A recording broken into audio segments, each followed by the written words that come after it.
ಶಾಂತಿ. ತಾರೀಕು 29/1/2026. ಪ್ರಾತಃ ಮುರಳಿ. ಮಧುರ ಮಕ್ಕಳೇ, ಮಧುರ ತಂದೆಯನ್ನು ನೆನಪು ಮಾಡುವುದರಿಂದ ನೀವು ಸತೋ ಪ್ರಧಾನ ದೇವತೆಗಳಾಗುತ್ತೀರಿ. ಎಲ್ಲವೂ ನೆನಪಿನ ಯಾತ್ರೆಯ ಮೇಲೆ ಆಧಾರಿತವಾಗಿದೆ. ಪ್ರಶ್ನೆ: ಹೇಗೆ ತಂದೆಯ ಆಕರ್ಷಣೆಯು ಮಕ್ಕಳಿಗೆ ಆಗುತ್ತದೆ, ಹಾಗೆಯೇ ಅಂತಹ ಮಕ್ಕಳ ಆಕರ್ಷಣೆ ಎಲ್ಲರಿಗೂ ಆಗುವುದು? ಉತ್ತರ: ಯಾರು ಹೂಗಳಾಗಿದ್ದಾರೆಯೋ ಅವರ ಆಕರ್ಷಣೆ ಎಲ್ಲರಿಗೂ ಆಗುವುದು. ಹೇಗೆ ಚಿಕ್ಕ ಮಕ್ಕಳು ಹೂವಾಗಿರುತ್ತಾರೆ, ಅವರಿಗೆ ವಿಕಾರಗಳ ಬಗ್ಗೆ ಗೊತ್ತೇ ಇರುವುದಿಲ್ಲ, ಆದ್ದರಿಂದ ಎಲ್ಲರನ್ನೂ ಅವರು ಆಕರ್ಷಿಸುತ್ತಾರಲ್ಲವೇ? ಹಾಗೆಯೇ ನೀವು ಮಕ್ಕಳು ಸಹ ಯಾವಾಗ ಹೂವು ಅರ್ಥಾತ್ ಪವಿತ್ರ ಆಗುವಿರೋ ಆಗ ಎಲ್ಲರಿಗೆ ಆಕರ್ಷಣೆಯಾಗುವುದು. ನಿಮ್ಮಲ್ಲಿ ಯಾವುದೇ ವಿಕಾರಗಳ ಮುಳ್ಳು ಇರಬಾರದು. ಓಂ ಶಾಂತಿ. ಆತ್ಮೀಯ ಮಕ್ಕಳಿಗೆ ತಿಳಿದಿದೆ, ಇದು ಪುರುಷೋತ್ತಮ ಸಂಗಮ ಯುಗವಾಗಿದೆ. ತಮ್ಮ ಭವಿಷ್ಯದ ಪುರುಷೋತ್ತಮ ಮುಖವನ್ನು ನೋಡುತ್ತೀರಾ? ಪುರುಷೋತ್ತಮ ಉಡುಪನ್ನು ನೋಡುತ್ತೀರಾ? ನಾವೇ ಮತ್ತೆ ಹೊಸ ಪ್ರಪಂಚ ಸತ್ಯಯುಗದಲ್ಲಿ ಈ ಲಕ್ಷ್ಮೀನಾರಾಯಣರ ವಂಶಾವಳಿಯಲ್ಲಿ ಹೋಗುತ್ತೇವೆ, ಅರ್ಥಾತ್ ಸುಖಧಾಮದಲ್ಲಿ ಹೋಗುತ್ತೇವೆ ಅಥವಾ ಪುರುಷೋತ್ತಮರಾಗುತ್ತೇವೆ ಎಂಬುದನ್ನು ಅನುಭವ ಮಾಡುತ್ತೀರಾ? ಕುಳಿತಿದ್ದಂತೆಯೇ ಈ ವಿಚಾರಗಳು ಬರುತ್ತವೆಯೇ? ಓದುವ ವಿದ್ಯಾರ್ಥಿಗಳಿಗೆ ಯಾವ ದರ್ಜೆಯನ್ನು ಓದುವರೋ ಅದು ಅವಶ್ಯಕವಾಗಿ ನಾನು ಬ್ಯಾರಿಸ್ಟರ್ ಅಥವಾ ಇಂತಹ ಉದ್ಯೋಗಿ ಆಗುವೆನೋ ಎಂದು ಬುದ್ಧಿಯಲ್ಲಿರುತ್ತದೆ. ಹಾಗೆಯೇ ನೀವು ಸಹ ಇಲ್ಲಿ ಕುಳಿತುಕೊಂಡಾಗ ನಾನು ವಿಷ್ಣುವಿನ ರಾಜಧಾನಿಯಲ್ಲಿ ಹೋಗುತ್ತೇನೆ ಎಂಬುದನ್ನು ತಿಳಿದುಕೊಳ್ಳುತ್ತೀರಾ? ವಿಷ್ಣುವಿನ 2 ರೂಪಗಳಾಗಿದೆ, ಲಕ್ಷ್ಮೀ ನಾರಾಯಣ, ದೇವಿ ದೇವತಾ. ನಿಮ್ಮ ಬುದ್ಧಿಯು ಈಗ ಅಲೌಕಿಕವಾಗಿದೆ. ಮತ್ಯಾವ ಮನುಷ್ಯರ ಬುದ್ಧಿಯಲ್ಲಿ ಈ ಮಾತುಗಳ ಚಿಂತನೆ ನಡೆಯುವುದಿಲ್ಲ. ನೀವು ಮಕ್ಕಳ ಬುದ್ಧಿಯಲ್ಲಿ ಇವೆಲ್ಲ ಮಾತುಗಳಿವೆ. ಇದೇನು ಸಾಮಾನ್ಯ ಸತ್ಸಂಗವಲ್ಲ. ಇಲ್ಲಿ ಕುಳಿತಿದ್ದೀರೆಂದರೆ ತಿಳಿದುಕೊಳ್ಳಿರಿ, ಸತ್ಯ ತಂದೆ ಯಾರಿಗೆ ಶಿವನೆಂದು ಹೇಳಲಾಗುತ್ತದೆಯೋ ಅವರ ಸಂಘದಲ್ಲಿ ಕುಳಿತಿದ್ದೇವೆ. ಶಿವ ತಂದೆಯು ರಚಯಿತನಾಗಿದ್ದಾರೆ. ಅವರೇ ರಚನೆಯ ಆದಿಮಧ್ಯ ಅಂತ್ಯವನ್ನು ತಿಳಿದುಕೊಂಡಿದ್ದಾರೆ ಮತ್ತು ಜ್ಞಾನವನ್ನು ಕೊಡುತ್ತಾರೆ. ಹೇಗೆ ಇದು ನೆನ್ನೆಯ ಮಾತು ಎಂಬಂತೆ ತಿಳಿಸುತ್ತಾರೆ? ಇಲ್ಲಿ ಕುಳಿತಿದ್ದೀರಿ ಅಂದ ಮೇಲೆ ಇದು ನೆನಪಿರಬೇಕಲ್ಲವೇ? ನಾವು ಪರಿವರ್ತನೆಯಾಗಲು ಅರ್ಥಾತ್ ಈ ಶರೀರವನ್ನು ಬದಲಾಯಿಸಿ ದೇವತಾ ಶರೀರವನ್ನು ಪಡೆಯಲು ಬಂದಿದ್ದೇವೆ. ನನ್ನದು ಇದು ತಮೋ ಪ್ರಧಾನ ಹಳೆಯ ಶರೀರವಾಗಿದೆ. ಅದನ್ನು ಬದಲಾಯಿಸಿ ಲಕ್ಷ್ಮೀನಾರಾಯಣರಂತೆ ಆಗಬೇಕು. ಆತ್ಮವು ಹೇಳುತ್ತದೆ, ಗುರಿ ಧ್ಯೇಯವು ಎಷ್ಟು ಶ್ರೇಷ್ಠವಾಗಿದೆ. ಓದಿಸುವ ಶಿಕ್ಷಕರು ಖಂಡಿತವಾಗಿಯೂ ಓದುವ ವಿದ್ಯಾರ್ಥಿಗಳಿಗಿಂತ ಬುದ್ಧಿವಂತರಿರಬೇಕಲ್ಲವೇ? ಓದಿಸುತ್ತಾರೆ, ಒಳ್ಳೆಯ ಕರ್ಮವನ್ನು ಕಲಿಸುತ್ತಾರೆ ಅಂದ ಮೇಲೆ ಅವಶ್ಯಕವಾಗಿ ಶ್ರೇಷ್ಠರಿರಬೇಕಲ್ಲವೇ? ನಮಗೆ ಎಲ್ಲರಿಗಿಂತ ಶ್ರೇಷ್ಠಾತಿಶ್ರೇಷ್ಠ ಭಗವಂತನು ಓದಿಸುತ್ತಾರೆ. ಭವಿಷ್ಯದಲ್ಲಿ ನಾವು ದೇವತೆಗಳಾಗುತ್ತೇವೆ. ನಾವು ಏನನ್ನು ಓದುತ್ತೇವೆಯೋ ಅದು ಭವಿಷ್ಯ ಹೊಸ ಪ್ರಪಂಚಕ್ಕಾಗಿ ಎಂಬುದನ್ನು ನೀವು ತಿಳಿದುಕೊಂಡಿದ್ದೀರಿ. ಮತ್ಯಾರಿಗೂ ಹೊಸ ಪ್ರಪಂಚದ ಬಗ್ಗೆ ತಿಳಿದೇ ಇಲ್ಲ. ನಿಮ್ಮ ಬುದ್ಧಿಯಲ್ಲಿ ಈಗ ಬರುತ್ತಿದೆ, ಈ ಲಕ್ಷ್ಮೀನಾರಾಯಣರು ಹೊಸ ಪ್ರಪಂಚದ ಮಾಲೀಕರಾಗಿದ್ದರು ಅಂದಾಗ ಅವಶ್ಯಕವಾಗಿ ಮತ್ತೆ ಪುನರಾವರ್ತನೆಯಾಗುವುದು. ಆದ್ದರಿಂದ ನಿಮಗೆ ಓದಿಸಿ ಮನುಷ್ಯರಿಂದ ದೇವತೆಯನ್ನಾಗಿ ಮಾಡುತ್ತೇನೆಂದು ತಂದೆಯು ತಿಳಿಸುತ್ತಾರೆ. ದೇವತೆಗಳಲ್ಲಿಯೂ ಅವಶ್ಯಕವಾಗಿ ನಂಬರ್ ವಾರ್ ಇರುತ್ತಾರೆ. ದೈವಿ ರಾಜಧಾನಿ ಇರುತ್ತದೆ ಅಲ್ಲವೇ? ನಿಮಗೆ ಇಡೀ ದಿನ ಇದೇ ಚಿಂತನೆ ನಡೆಯುತ್ತಿರುವುದು. ನಾವು ಆತ್ಮರಾಗಿದ್ದೇವೆ. ನಾವು ಆತ್ಮರು ಯಾರು ಬಹಳ ಪತೀತರಾಗಿದ್ದೆವು, ಈಗ ಪಾವನರಾಗಲು ಪಾವನ ತಂದೆಯನ್ನು ನೆನಪು ಮಾಡುತ್ತೇವೆ. ನೆನಪಿನ ಅರ್ಥವನ್ನು ಸಹ ತಿಳಿದುಕೊಳ್ಳಬೇಕು. ಆತ್ಮವು ತನ್ನ ಮಧುರ ತಂದೆಯನ್ನು ನೆನಪು ಮಾಡುತ್ತದೆ. ಸ್ವಯಂ ತಂದೆಯೇ ಹೇಳುತ್ತಾರೆ, ಮಕ್ಕಳೇ, ನನ್ನನ್ನು ನೆನಪು ಮಾಡುವುದರಿಂದ ನೀವು ಸತೋಪ್ರಧಾನ ದೇವತೆಗಳಾಗುವಿರಿ. ಎಲ್ಲವೂ ನೆನಪಿನ ಯಾತ್ರೆಯ ಮೇಲೆ ಅವಲಂಬಿಸಿದೆ. ಮಕ್ಕಳೇ, ಎಷ್ಟು ಸಮಯ ನೆನಪು ಮಾಡುತ್ತೀರಿ ಎಂದು ತಂದೆಯು ಅವಶ್ಯಕವಾಗಿ ಕೇಳುವರಲ್ಲವೇ? ನೆನಪು ಮಾಡುವುದರಲ್ಲಿಯೇ ಮಾಯೆಯ ಯುದ್ಧವಾಗುತ್ತದೆ. ನೀವು ಸಹ ತಿಳಿದುಕೊಳ್ಳುತ್ತೀರಿ, ಇದು ಯಾತ್ರೆ ಅಲ್ಲ, ಆದರೆ ಹೇಗೆ ಯುದ್ಧವಾಗಿದೆ. ಇದರಲ್ಲಿ ಬಹಳ ವಿಘ್ನಗಳು ಬರುತ್ತವೆ. ನೆನಪಿನ ಯಾತ್ರೆಯಲ್ಲಿರುವುದರಲ್ಲಿಯೇ ಮಾಯೆಯು ವಿಘ್ನಗಳು ಹಾಕುತ್ತದೆ, ಅರ್ಥಾತ್ ನೆನಪನ್ನು ಮರೆಸಿ ಬಿಡುತ್ತದೆ. ಬಾಬಾ ನಮಗೆ ತಮ್ಮ ನೆನಪಿನಲ್ಲಿರುವುದರಲ್ಲಿ ಬಹಳ ಮಾಯೆಯ ಬಿರುಗಾಳಿಗಳು ಬರುತ್ತೇವೆ ಎಂದು ಹೇಳುತ್ತಾರೆ. ಮೊಟ್ಟ ಮೊದಲನೆಯ ಬಿರುಗಾಳಿಯು ದೇಹಾಭಿಮಾನದ್ದಾಗಿದೆ. ನಂತರ ಕಾಮ, ಕ್ರೋಧ, ಲೋಭ, ಮೋಹ. ಬಾಬಾ, ನಾವು ನೆನಪಿನಲ್ಲಿರುವುದರಲ್ಲಿಯೂ ಯಾವುದೇ ವಿಘ್ನಗಳು ಬರಬಾರದೆಂದು ಬಹಳ ಪ್ರಯತ್ನ ಪಡುತ್ತೇವೆ. ಆದರೂ ಸಹ ಬಿರುಗಾಳಿಗಳು ಬರುತ್ತವೆ. ಇಂದು ಕ್ರೋಧದ ಬಿರುಗಾಳಿ, ಇಂದು ಲೋಭದ ಬಿರುಗಾಳಿ ಬಂದಿತು. ಇಂದು ನಮ್ಮ ಸ್ಥಿತಿಯು ಚೆನ್ನಾಗಿತ್ತು, ಯಾವುದೇ ಬಿರುಗಾಳಿ ಬರಲಿಲ್ಲ. ಇಡೀ ದಿನ ನೆನಪಿನ ಯಾತ್ರೆಯಲ್ಲಿದ್ದೆವು, ಬಹಳ ಖುಷಿ ಇತ್ತು, ತಂದೆಯನ್ನು ಬಹಳ ನೆನಪು ಮಾಡಿದೆವು ಎಂದು ಮಕ್ಕಳು ಹೇಳುತ್ತಾರೆ. ನೆನಪಿನಲ್ಲಿ ಆನಂದ ಬಾಷ್ಪಗಳು ಬರುತ್ತಿರುತ್ತವೆ. ತಂದೆಯ ನೆನಪಿನಲ್ಲಿರುವುದರಿಂದಲೇ ನೀವು ಮಧುರರಾಗಿ ಬಿಡುತ್ತೀರಿ. ನೀವು ಮಕ್ಕಳು ಇದನ್ನು ತಿಳಿದುಕೊಂಡಿದ್ದೀರಿ. ನಾವು ಮಾಯೆಯಿಂದ ಸೋಲನ್ನು ಅನುಭವಿಸುತ್ತಾ ಎಲ್ಲಿಗೆ ಬಂದು ತಲುಪಿದ್ದೇವೆ. ಮಕ್ಕಳು ಲೆಕ್ಕ ತೆಗೆಯುತ್ತಾರೆ, ಕಲ್ಪದಲ್ಲಿ ಎಷ್ಟು ತಿಂಗಳು, ಎಷ್ಟು ದಿನಗಳು ಇವೆ, ಬುದ್ಧಿಯಲ್ಲಿ ಬರುತ್ತದೆಯಲ್ಲವೇ. ಒಂದು ವೇಳೆ ಯಾರಾದರೂ ಲಕ್ಷಾಂತರ ವರ್ಷಗಳು ಎಂದು ಹೇಳಿದ್ದೇ ಆದರೆ ಅದನ್ನು ಲೆಕ್ಕ ಮಾಡಲು ಸಾಧ್ಯವಾಗುವುದಿಲ್ಲ. ತಂದೆಯು ತಿಳಿಸುತ್ತಾರೆ, ಈ ಸೃಷ್ಟಿ ಚಕ್ರವು ಸುತ್ತುತ್ತಿರುತ್ತದೆ. ಇಡೀ ಚಕ್ರದಲ್ಲಿ ನಾವು ಎಷ್ಟು ಜನ್ಮಗಳನ್ನು ಪಡೆಯುತ್ತೇವೆ, ಹೇಗೆ ರಾಜಧಾನಿಯಲ್ಲಿ ಬರುತ್ತೇವೆ ಎಂಬುದನ್ನಂತೂ ತಿಳಿದುಕೊಂಡಿದ್ದೀರಲ್ಲವೇ. ಇವು ಸಂಪೂರ್ಣ ಹೊಸ ಮಾತುಗಳಾಗಿವೆ. ಹೊಸ ಪ್ರಪಂಚಕ್ಕಾಗಿ ಹೊಸ ಜ್ಞಾನವಾಗಿದೆ. ಹೊಸ ಪ್ರಪಂಚವೆಂದು ಸ್ವರ್ಗಕ್ಕೆ ಹೇಳಲಾಗುತ್ತದೆ. ನಾವೀಗ ಮನುಷ್ಯರಾಗಿದ್ದೇವೆ, ದೇವತೆಗಳಾಗುತ್ತೇವೆಂದು ನೀವು ಹೇಳುತ್ತೀರಿ. ದೇವತಾ ಪದವಿಯು ಶ್ರೇಷ್ಠವಾಗಿದೆ. ನಾವು ಎಲ್ಲದಕ್ಕಿಂತ ಭಿನ್ನವಾದ ಜ್ಞಾನವನ್ನು ಪಡೆಯುತ್ತಿದ್ದೇವೆ. ನಮಗೆ ಓದಿಸುವವರು ಸಹ ಸಂಪೂರ್ಣ ಭಿನ್ನ, ವಿಚಿತ್ರವಾಗಿದ್ದಾರೆ. ಅವರಿಗೆ ಈ ಸಾಕಾರ ಚಿತ್ರವಿಲ್ಲ, ಅವರು ನಿರಾಕಾರನಾಗಿದ್ದಾರೆ ಅಂದಾಗ ಡ್ರಾಮಾದಲ್ಲಿ ನೋಡಿ ಎಷ್ಟು ಒಳ್ಳೆಯ ಪಾತ್ರವನ್ನಿಡಲಾಗಿದೆ. ತಂದೆಯು ಓದಿಸುವುದಾದರೂ ಹೇಗೆ? ಆದ್ದರಿಂದ ಸ್ವಯಂ ತಿಳಿಸುತ್ತಾರೆ, ನಾನು ಇಂತಹವರ ತನುವಿನಲ್ಲಿ ಬರುತ್ತೇನೆ. ಯಾವ ತನುವಿನಲ್ಲಿ ಬರುತ್ತೇನೆ ಎಂಬುದನ್ನು ಸಹ ತಿಳಿಸುತ್ತಾರೆ. ಏನು ಇದೊಂದೇ ತನುವಿನಲ್ಲಿ ಬರುವರೆ ಎಂದು ಮನುಷ್ಯರು ತಬ್ಬಿಬ್ಬಾಗುತ್ತಾರೆ. ಆದರೆ ಇದಂತೂ ನಾಟಕ ಅಲ್ಲವೇ, ಇದರಲ್ಲಿ ಸ್ವಲ್ಪವೂ ಬದಲಾಗಲು ಸಾಧ್ಯವಿಲ್ಲ. ಈ ಮಾತುಗಳನ್ನು ನೀವೇ ಕೇಳುತ್ತೀರಿ, ಮತ್ತೆ ಧಾರಣೆ ಮಾಡುತ್ತೀರಿ.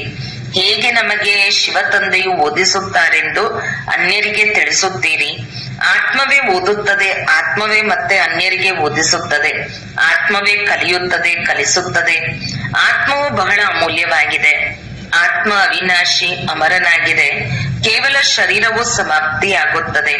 ನಾವಾತ್ಮರು ಪರಮಪಿತ ಪರಮಾತ್ಮನಿಂದ ಜ್ಞಾನವನ್ನು ಪಡೆದುಕೊಳ್ಳುತ್ತಿದ್ದೇವೆ. ರಚಯಿತ ಮತ್ತು ರಚನೆಯ ಆದಿ ಮಧ್ಯ ಅಂತ್ಯ 84 ಜನ್ಮಗಳ ಜ್ಞಾನವನ್ನು ಪಡೆಯುತ್ತಿದ್ದೇವೆ. ಜ್ಞಾನವನ್ನು ಪಡೆದುಕೊಳ್ಳುವವರು ಯಾರು? ಆತ್ಮ. ಆತ್ಮ ಅವಿನಾಶಿಯಾಗಿದೆ. ಮೋಹವನ್ನು ಅವಿನಾಶಿ ವಸ್ತುವಿನಲ್ಲಿಡಬೇಕೇ ಹೊರತು ವಿನಾಶಿ ವಸ್ತುವಿನಲ್ಲಿ ಅಲ್ಲ. ಇಷ್ಟು ಸಮಯದಿಂದ ನೀವು ವಿನಾಶಿ ಶರೀರದಲ್ಲಿಯೇ ಮೋಹವನ್ನಿಡುತ್ತಾ ಬಂದಿದ್ದೀರಿ. ಈಗ ತಿಳಿದುಕೊಳ್ಳುತ್ತೀರಿ, ನಾವು ಆತ್ಮ ಆಗಿದ್ದೇವೆ. ಶರೀರದ ಅಭಿಮಾನವನ್ನು ಬಿಡಬೇಕು. ಕೆಲವು ಮಕ್ಕಳು ಈ ರೀತಿಯೂ ಬರೆಯುತ್ತಾರೆ, ನಾನು ಆತ್ಮ ಈ ಕಾರ್ಯ ಮಾಡಿದೆನು, ನಾನು ಆತ್ಮ ಇಂದು ಈ ಭಾಷಣ ಮಾಡಿದೆನು, ನಾನು ಆತ್ಮ ಇಂದು ತಂದೆಯನ್ನು ಬಹಳ ನೆನಪು ಮಾಡಿದೆನು. ತಂದೆಯು ಪರಂ ಆತ್ಮ ಜ್ಞಾನ ಸಾಗರನಾಗಿದ್ದಾರೆ. ನೀವು ಮಕ್ಕಳಿಗೆ ಎಷ್ಟೊಂದು ಜ್ಞಾನವನ್ನು ಕೊಡುತ್ತಾರೆ. ನೀವು ಮೂಲವತನ ಸೂಕ್ಷ್ಮವತನವನ್ನು ತಿಳಿದುಕೊಂಡಿದ್ದೀರಿ. ಮನುಷ್ಯರ ಬುದ್ಧಿಯಲ್ಲಂತೂ ಏನೂ ಇಲ್ಲ. ರಚಯಿತ ಯಾರೆಂದು ನಿಮ್ಮ ಬುದ್ಧಿಯಲ್ಲಿದೆ. ಈ ಮನುಷ್ಯ ಸೃಷ್ಟಿಯ ರಚಯಿತನೆಂದು ಗಾಯನವಿದೆ ಅಂದ ಮೇಲೆ ಅವಶ್ಯಕವಾಗಿ ಅವರು ಕರ್ತವ್ಯದಲ್ಲಿ ಬರುತ್ತಾರೆ. ನೀವು ತಿಳಿದುಕೊಂಡಿದ್ದೀರಿ, ಆತ್ಮ ಮತ್ತು ಪರಮಾತ್ಮ ತಂದೆಯ ನೆನಪಿರುವ ಮನುಷ್ಯರು ಮತ್ಯಾರೂ ಇಲ್ಲ. ತಂದೆಯೇ ಜ್ಞಾನವನ್ನು ಕೊಡುತ್ತಾರೆ. ತಮ್ಮನ್ನು ಆತ್ಮನೆಂದು ತಿಳಿಯಿರಿ. ನೀವು ತಮ್ಮನ್ನು ಶರೀರವೆಂದು ತಿಳಿದು ತಲೆಕೆಳಕಾಗಿ ನಿಂತಿದ್ದೀರಿ. ಆತ್ಮವು ಸತ್ ಚಿತ್ ಆನಂದ ಸ್ವರೂಪನಾಗಿದೆ. ಆತ್ಮಕ್ಕೆ ಎಲ್ಲಕ್ಕಿಂತ ಹೆಚ್ಚು ಮಹಿಮೆ ಇದೆ. ಒಬ್ಬ ತಂದೆಯ ಆತ್ಮಕ್ಕೆ ಎಷ್ಟೊಂದು ಮಹಿಮೆ ಇದೆ. ಅವರೇ ದುಃಖಹರ್ತ ಸುಖಕರ್ತನಾಗಿದ್ದಾರೆ. ಸೊಳ್ಳೆ ಮೊದಲಾದವುಗಳಿಗೆ ದುಃಖಹರ್ತ ಸುಖಕರ್ತ ಜ್ಞಾನ ಸಾಗರನೆಂದು ಮಹಿಮೆ ಮಾಡುವುದಿಲ್ಲ. ಇದು ತಂದೆಯ ಮಹಿಮೆಯಾಗಿದೆ. ನೀವು ಸಹ ಪ್ರತಿಯೊಬ್ಬರು ದುಃಖಹರ್ತ ಸುಖಕರ್ತರಾಗಿದ್ದೀರಿ, ಏಕೆಂದರೆ ಆ ತಂದೆಯ ಮಕ್ಕಳಾಗಿದ್ದೀರಲ್ಲವೇ. ಯಾರು ಎಲ್ಲರ ದುಃಖವನ್ನು ಹರಿಸಿ ಸುಖವನ್ನು ಕೊಡುತ್ತಾರೆ ಅದು ಅರ್ಧ ಕಲ್ಪಕ್ಕಾಗಿ. ಈ ಜ್ಞಾನವು ಮತ್ಯಾರಲ್ಲಿಯೂ ಇಲ್ಲ.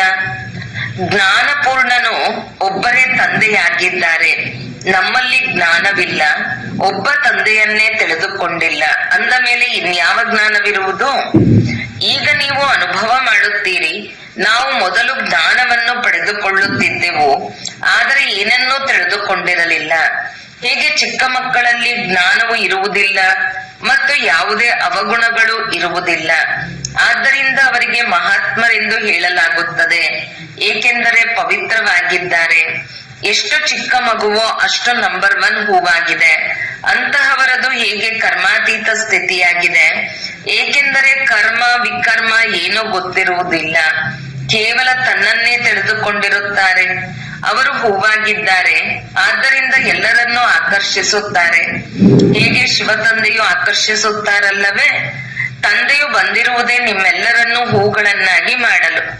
ನಿಮ್ಮಲ್ಲಿ ಕೆಲವರು ಬಹಳ ಕೆಟ್ಟ ಮುಳ್ಳುಗಳಿದ್ದಾರೆ, ಪಂಚವಿಕಾರಗಳೆಂಬ ಮುಳ್ಳುಗಳು ಇದೆ ಅಲ್ಲವೇ? ಈ ಸಮಯದಲ್ಲಿ ನಿಮಗೆ ಹೂಗಳು ಮತ್ತು ಮುಳ್ಳುಗಳ ಜ್ಞಾನವಿದೆ. ಮುಳ್ಳುಗಳ ಅಡವಿಯೂ ಇರುತ್ತದೆ. ಬಬುಲ್ನ ಮುಳ್ಳು ಎಲ್ಲದಕ್ಕಿಂತ ದೊಡ್ಡದಾಗಿರುತ್ತದೆ. ಆ ಮುಳ್ಳುಗಳಿಂದಲೂ ಬಹಳ ವಸ್ತುಗಳು ತಯಾರಾಗುತ್ತವೆ. ಮನುಷ್ಯರನ್ನು ಹೀಗೆ ಹೋಲಿಕೆ ಮಾಡಲಾಗುತ್ತದೆ. ತಂದೆಯು ತಿಳಿಸುತ್ತಾರೆ, ಈ ಸಮಯದಲ್ಲಿ ಬಹಳ ದುಃಖವನ್ನು ಕೊಡುವಂತಹ ಮನುಷ್ಯರು ಮುಳ್ಳುಗಳಾಗಿದ್ದಾರೆ. ಆದ್ದರಿಂದ ಇದಕ್ಕೆ ದುಃಖದ ಪ್ರಪಂಚವೆಂದು ಹೇಳಲಾಗುತ್ತದೆ. ತಂದೆಯು ಸುಖದಾತನೆಂದು ಹೇಳುತ್ತಾರೆ. ಮಾಯಾ ರಾವಣನು ದುಃಖದಾತನಾಗಿದ್ದಾನೆ. ಮತ್ತೆ ಸತ್ಯಯುಗದಲ್ಲಿ ಮಾಯೆ ಇರುವುದಿಲ್ಲ, ಆದ್ದರಿಂದ ಈ ಮಾತುಗಳು ಇರುವುದಿಲ್ಲ. ಡ್ರಾಮಾದಲ್ಲಿ ಒಂದು ಪಾತ್ರವು 2 ಬಾರಿ ನಡೆಯಲು ಸಾಧ್ಯವಿಲ್ಲ. ಬುದ್ಧಿಯಲ್ಲಿದೆ, ಇಡೀ ಪ್ರಪಂಚದಲ್ಲಿ ಯಾವ ಪಾತ್ರವು ಅಭಿನಯಿಸಲ್ಪಡುವುದೋ ಅದೆಲ್ಲವೂ ಹೊಸದಾಗಿದೆ. ನೀವು ವಿಚಾರ ಮಾಡಿ, ಸತ್ಯಯುಗದಿಂದ ಹಿಡಿದು ಇಲ್ಲಿಯವರೆಗೂ ದಿನಗಳು ಬದಲಾಗುತ್ತಿದೆ, ಚಟುವಟಿಕೆಗಳು ಬದಲಾಗುತ್ತಿದೆ. ಆತ್ಮದಲ್ಲಿ ಪೂರ್ಣ 5000 ವರ್ಷಗಳ ಸಂಸ್ಕಾರವು ಅಡಕವಾಗಿದೆ, ಅದು ಬದಲಾಗಲು ಸಾಧ್ಯವಿಲ್ಲ. ಪ್ರತಿಯೊಂದು ಆತ್ಮನಲ್ಲಿ ತನ್ನ ಪಾತ್ರವು ತುಂಬಲ್ಪಟ್ಟಿದೆ. ಈ ಒಂದು ಮಾತನ್ನು ಯಾರೂ ತಿಳಿದುಕೊಳ್ಳಲು ಸಾಧ್ಯವಿಲ್ಲ. ಈಗ ಆದಿ ಮಧ್ಯ ಅಂತ್ಯವನ್ನು ನೀವು ತಿಳಿದುಕೊಂಡಿದ್ದೀರಿ. ಇದು ಶಾಲೆ ಅಲ್ಲವೇ? ಸೃಷ್ಟಿಯ ಆದಿ ಮಧ್ಯ ಅಂತ್ಯವನ್ನು ತಿಳಿದುಕೊಳ್ಳಬೇಕು. ತಂದೆಯನ್ನು ನೆನಪು ಮಾಡಿ ಪವಿತ್ರರಾಗುವ ವಿದ್ಯೆಯಾಗಿದೆ. ಇದಕ್ಕೆ ಮೊದಲು ನಾವೇ ಈ ರೀತಿಯಾಗಬೇಕೆಂದು ತಿಳಿದುಕೊಂಡಿರಲಿಲ್ಲ. ತಂದೆಯು ಎಷ್ಟು ಸ್ಪಷ್ಟ ಮಾಡಿ ತಿಳಿಸುತ್ತಾರೆ, ನೀವು ಮೊದಲ ನಂಬರಿನಲ್ಲಿ ಈ ರೀತಿ ಇದ್ದೀರಿ, ನಂತರ ಕೆಳಗಿಳಿಯುತ್ತಾ ಇಳಿಯುತ್ತಾ ಈಗ ಏನಾಗಿ ಬಿಟ್ಟಿದ್ದೀರಿ. ಪ್ರಪಂಚವನ್ನು ನೋಡಿ ಏನಾಗಿ ಬಿಟ್ಟಿದೆ, ಎಷ್ಟೊಂದು ಜನಸಂಖ್ಯೆ ಇದೆ. ಈ ಲಕ್ಷ್ಮೀನಾರಾಯಣರ ರಾಜಧಾನಿಯ ವಿಚಾರ ಮಾಡಿ, ಅಲ್ಲಿ ಹೇಗಿರುವುದು? ಇವರು ಎಲ್ಲಿರುವರೋ ಅಲ್ಲಿ ಹೇಗೆ ವಜ್ರ ರತ್ನಗಳ ಮಹಲುಗಳಿರುತ್ತವೆ. ಈಗ ಬುದ್ಧಿಯಲ್ಲಿ ಬರುತ್ತದೆ, ನಾವೀಗ ಸ್ವರ್ಗವಾಸಿಗಳಾಗುತ್ತಿದ್ದೇವೆ. ಅಲ್ಲಿ ನಾವು ನಮ್ಮ ಮನೆ ಇತ್ಯಾದಿಗಳನ್ನು ಕಟ್ಟುತ್ತೇವೆ.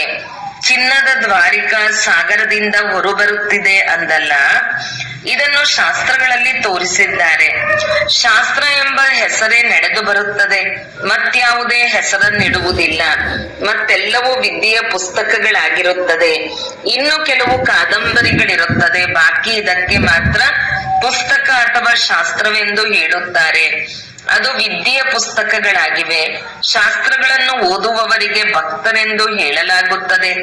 ಭಕ್ತಿ ಮತ್ತು ಜ್ಞಾನ 2 ಮಾತುಗಳಿವೆ. ಈಗ ವೈರಾಗ್ಯ ಯಾವುದರ ಮೇಲೆ? ಭಕ್ತಿಯದೋ ಅಥವಾ ಜ್ಞಾನದ ವೈರಾಗ್ಯವೋ?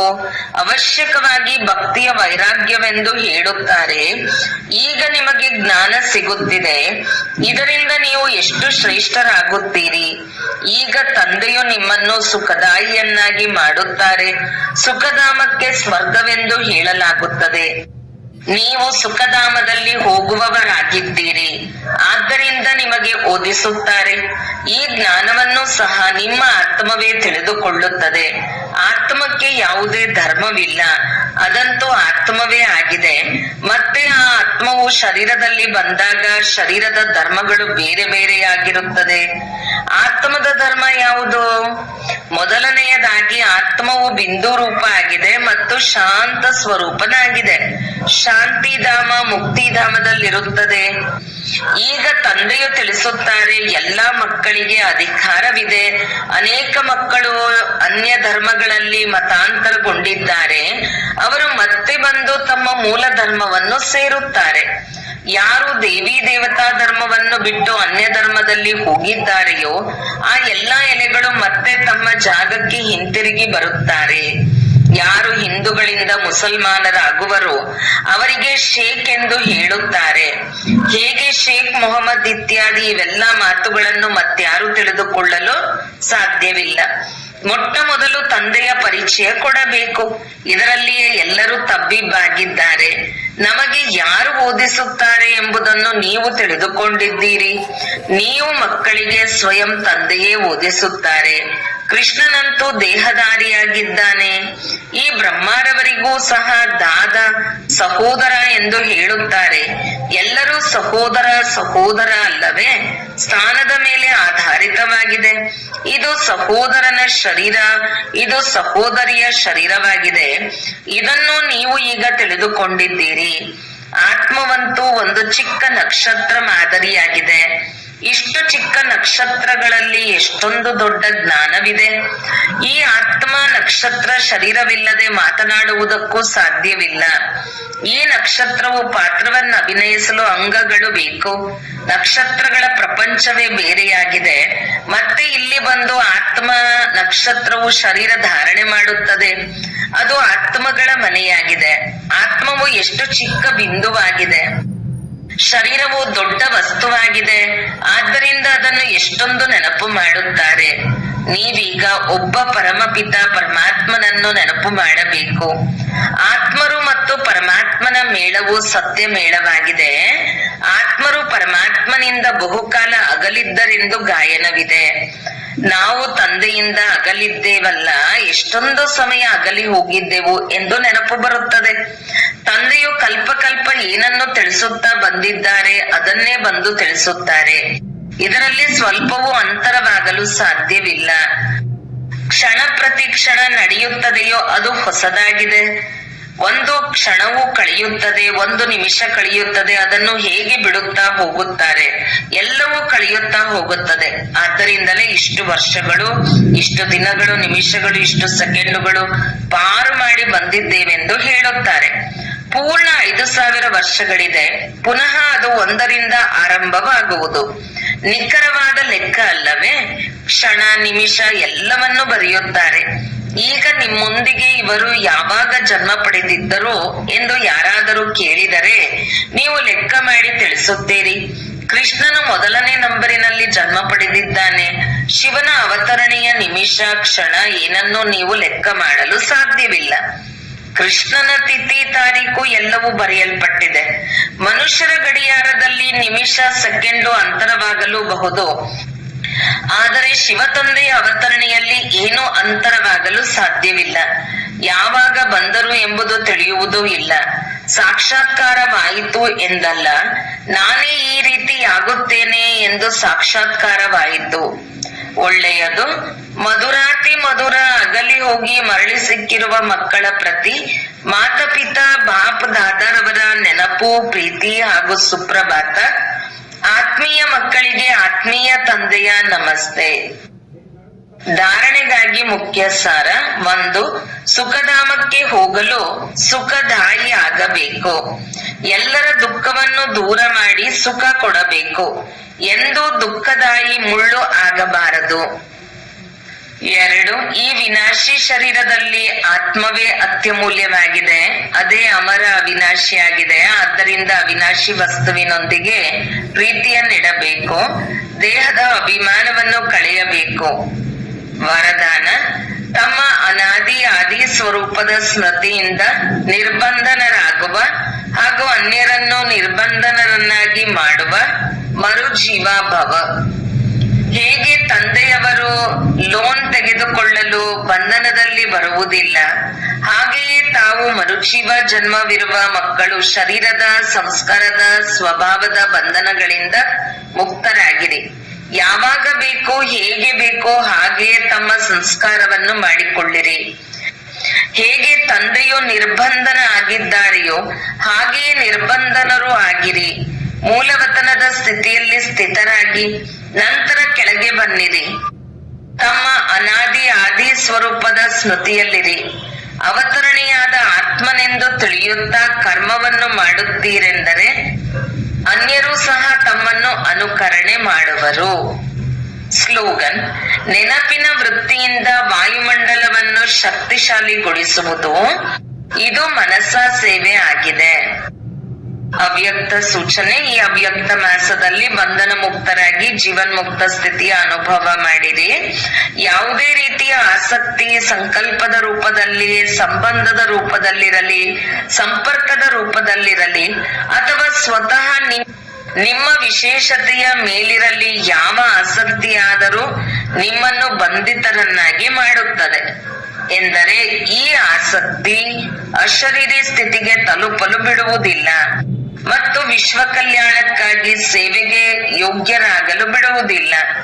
ಆದ್ದರಿಂದ ಮೊದಲು ಸ್ವಯಂ ಆಸಕ್ತರಾಗಿರಿ, ನಂತರ ವಿಶ್ವಕ್ಕೆ ಮುಕ್ತಿ ಮತ್ತು ಜೀವನ್ಮುಕ್ತಿಯ ಆಸ್ತಿಯನ್ನು ಕೊಡಲು ಸಾಧ್ಯವಾಗುತ್ತದೆ.